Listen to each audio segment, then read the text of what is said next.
Nasabat ng Laguna Police ang tinatayang 840,000 pisong halaga ng smuggled na sigarilyo habang naaresto naman ang 4 na suspect sa barangay San Francisco, San Pablo City, Laguna. Ang report mula kay Patrolwoman Mary May Sarturio.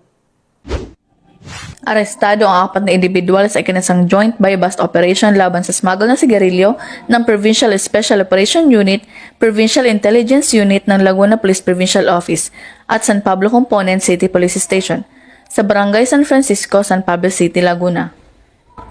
Kinilala ang mga suspect na sina alias Jobert, residente ng Lucena City, Quezon, at sina alias Jerry, Grace at Frank na pawang mga residente ng Camarines Sur.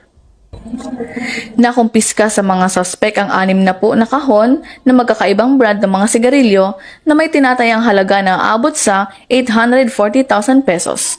Bawat kahon ay nagkakahalaga ng 14,000 pesos. Isang piraso ng 1,000 peso bill, isang bundled budol money na ginamit bilang mark money, isang puting Toyota Hi-Ace at isang puting Mitsubishi Canter. Kasalukuyang nasa custody ng San Pablo Component City Police Station ang mga suspect habang inihahanda ang kasong isasampa laban sa kanila, kabilang ang paglabag sa Section 263 ng National Internal Revenue Code or NIRC na inamyendahan ng Republic Act 7394 or Consumer Act of the Philippines at Republic Act 10643 or Graphic Health Warnings Law, kaugnay ng pagbebenta at smuggling ng illegal na sigarilyo.